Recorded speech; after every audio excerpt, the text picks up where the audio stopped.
Analizamos precisamente esa coyuntura alarmante del panorama político global. Como decía, por primera vez en más de 2 décadas, el número de autocracias supera al de democracias en el mundo. Es lo que dice el informe que nos llega desde Suecia, VDEM 2025. No señala otra cosa más que un retroceso de las democracias, una consolidación del autoritarismo a nivel global. Un asunto grave que tratamos con Juan Antonio Sánchez Rodríguez, politólogo y analista internacional. Juan Antonio, bienvenido, buenas tardes. Buenas tardes, Rafa, gracias por la invitación. ¿Qué tal?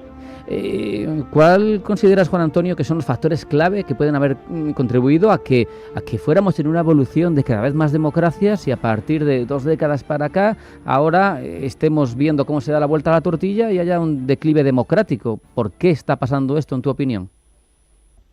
Bien, pues en primer lugar me gustaría hablar de esas organizaciones de cooperación multilateral que tanto han mantenido la paz durante décadas después de la Guerra Mundial, que al final fue el motivo por el que se construyeron para esa reconstrucción de Europa, para mantener esa paz como he comentado, y cuál es realmente el cometido que están llevando a cabo ahora. Es decir, que eso es muy importante para proyectar esa influencia de democracia en el mundo y de que es un sistema que es el que debemos llevar. Actualmente contamos con un Consejo de Seguridad de las Naciones Unidas con presencias como Francia o como Reino Unido, y que no haya presencia, por ejemplo, de países del sudeste asiático, claro, o de naciones emergentes como el sur de América, nos hacen ver que fueron creadas para un contexto en el que sirvieron, pero que ya no se corresponden ni están actualizadas al sistema actual. De hecho, no hay más que ir a la cumbre de Kazán de los BRICS de 2024. Una de las reivindicaciones clave era precisamente justo la que tú apuntas. Esos países, esos India, Sudáfrica, Brasil, decían, no podemos seguir con arquitecturas internacionales y multilaterales que no reflejan la realidad del mundo que ha cambiado, porque no tenemos ni siquiera voz. Decían, voto no tenemos, pero tampoco ni siquiera voz. Parece bastante lógico, ¿no? Porque el mundo está evolucionando. Pero en ese contexto, ¿qué papel crees tú, Juan Antonio, que pueden jugar actores que sí tienen ese punto multilateral, sabiendo que el multilateralismo está en retroceso ahora mismo, pero Unión Europea, los miembros de la Unión en la promoción, en la defensa de la democracia a escala global? ¿Qué papel habrían de jugar, en tu opinión?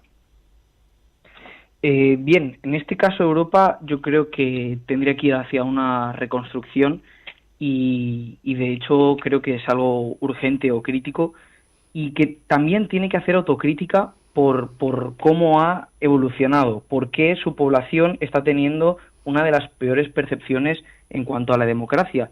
Tenemos que ver ese declive, por qué se está dando, que como un principal impulsor de cómo la democracia nos ha dado un mayor estado del bienestar, actualmente la gente está perdiendo esa confianza. Es el poder blando, digamos, que es como se denomina en relaciones internacionales, que proyectan las democracias. Y Europa está sufriendo esa crisis de legitimidad, un desgaste institucional, la polarización política con los populismos que estamos viendo, que al final está terminando por erosionar esa confianza en esos valores liberales que están aprovechando, por ejemplo, las potencias claras como Rusia o China para desestabilizar el orden mundial. Claro, Juan Antonio, pero es que dentro de un club teóricamente democrático y que propugna esos valores y que ha hecho gala de su autoritas y de su soft power a lo largo y ancho de todo el mundo, surgen voces que reclaman otra forma de hacer política, que es, nos guste o no, pero hay que decirlo, más cercana a la autocrática. No hay más que recordar, hace poco en Budapest, Víctor Orbán tenía un discurso en el que lo dejaba más claro que nunca: hay que tomar Bruselas. O sea, ¿por qué surgen dentro de un club que tendría que ser bandera de democracias autoritarismos y cómo se gestionan? Porque parece que hay pocas herramientas, ¿no? Porque es una suerte de quinta columnismo, te quieren boicotear desde dentro. Efectivamente.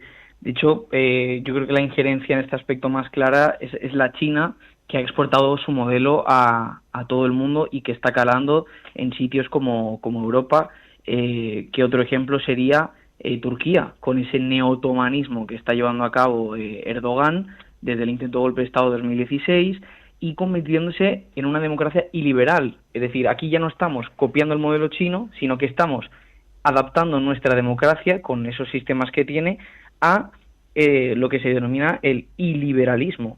es decir, haciendo una concentración mayor del poder, pero aún con esos sistemas democráticos, lo que al final de facto es una autocracia. Por tanto, aquí China está jugando un papel de exportación de su modelo, como he dicho, muy importante, dado que se está viendo que un modelo de estas características puede tener mayor estabilidad y crecimiento económico a lo que es la diferencia de los modelos de Europa, como he comentado antes.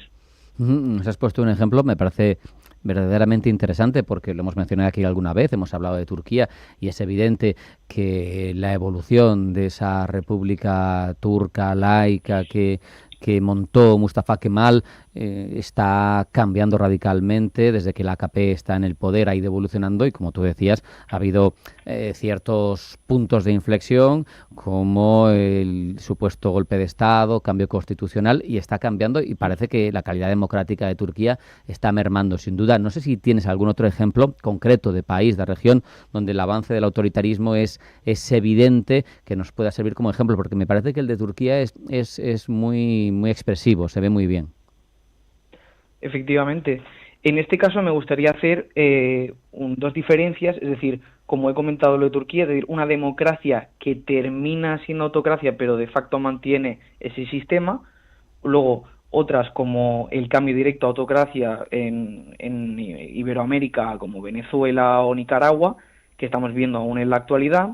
En Asia podría ser el golpe de Estado que se dio en Myanmar, aunque después también me gustaría hacer referencia a esas autocracias que ya lo eran antes, aunque se han ido amoldando y aunque de facto también sigue siendo una autocracia, sigue siendo bien recibida por la población, como pueden ser algunas monarquías del Golfo Pérsico o el Sahel, que es el foco en África del que ya habéis comentado alguna vez, como Mali, Burkina Faso y Níger, a través de golpes de Estado y gobernando una junta militar, puede ser mejor aceptada una población, con ayuda de injerencia rusa, por supuesto, que el previo sistema que, aunque no fuera tampoco una democracia plena, al menos podía tener mayores derechos. Fíjate, hay un ejemplo muy curioso porque además está en ese punto intermedio, pero que está evolucionando claramente y lo reconoce el propio implicado, el salvadoreño Bukele. Ha dicho recientemente que democracia y derechos humanos son términos para someter y que a él le dan igual las palabras, le da igual que le llamen dictador, que lo que no quiere es que haya salvadoreños muriendo en la calle y que, por tanto, no le preocupa nada que digan que no es demócrata, que es un dictador. Es curioso, ¿no?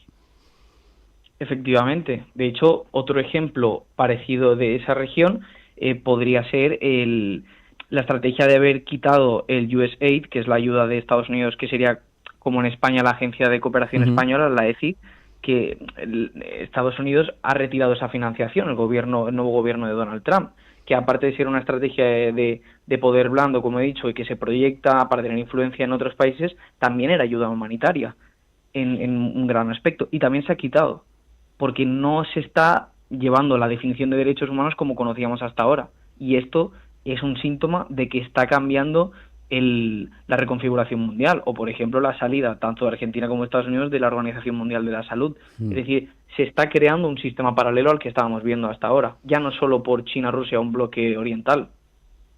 No sé si, considerando la trayectoria actual, Juan Antonio, ¿crees que la democracia va a ir recuperándose, va a invertir la tendencia? Ni siquiera sé si es fácil, si hay casos que nos demuestren, pues eso, un país con deriva autocrática que de forma reciente haya virado hacia democracia, pero ¿hacia dónde va, crees tú, todo esto? Porque estamos en una deriva en la que claramente están ganando las autocracias. No sé si tenemos que resignarnos o hay alguna capacidad de lucha. Efectivamente, yo lo que considero, sobre todo en lo que se llama la región del sur global, es que se ha aceptado otro discurso paralelo donde están perdiendo peso lo que acabamos de hablar, términos como derechos humanos o gobernanza o esos sistemas de democracia, de frenos, contrapesos, frente a una mayor estabilidad y el crecimiento económico, como el modelo de exportación de China que hemos comentado, en poder económico, o Rusia con el poder militar. Es decir, las sociedades están volcando sus prioridades hacia otra dirección. Por ejemplo, vemos la demografía de esas regiones emergentes que están pensando así, ya están dejando atrás a la antigua civilización europea, donde cada vez tenemos una población más envejecida y no tenemos es decir, esa capacidad de visión que están teniendo los otros, no tenemos el mismo contexto que ellos y realmente hay que poner encima de la mesa estas cuestiones para ver si es posible realmente virar, algo que encuentro muy complicado a no ser que existan algún tipo de cambio significativo a raíz de algún conflicto, que si quieres luego podemos comentar. Es que nos vamos quedando sin tiempo, pero al hilo de lo que señalas no hay más que ver que, por ejemplo, los países islámicos no firmaron la Declaración de Derechos Humanos de Naciones Unidas, tienen una propia, la Declaración de los Derechos Humanos Islámicos, y cuando China habla, por ejemplo, de derechos humanos, apuntabas tú el caso de China, habla de que es un concepto occidental impuesto y que ellos tienen otros y que lo ven de otra manera. En cualquier caso, una reflexión final, 20 segundos, 30 segundos, que se nos va el tiempo, Juan Antonio. Perfecto, Rafa. Comentar lo de los conflictos rápidamente, dado que es un reflejo de lo que tenemos, es decir, si lo que está pasando en Ucrania o lo que está pasando en Gaza, ¿qué puede hacer la ONU al respecto, dado que en el Consejo de Seguridad se vetan entre ellos, ese veto cruzado es una obstrucción y sigue la gente sufriendo, esas sociedades, y realmente la gente se pregunta por qué hemos de seguir luchando por ello. Pues realmente esto podría derivar en que otros países quisiesen esa soberanía, como por ejemplo blanquearía que si ganase Rusia, China tuviese carta blanca para invadir Taiwán en ese aspecto. Entonces es algo que también derivaría en todo ese orden mundial cambiante que estamos comentando. Con esa reflexión nos quedamos. Juan Antonio Sánchez Rodríguez, politólogo, analista internacional. Gracias, un abrazo, hasta la próxima. Muchas gracias, un abrazo. No hay tiempo para más, hasta aquí ha llegado esta edición de Pulso Geopolítico. Sean felices, pasen buena tarde y mañana más.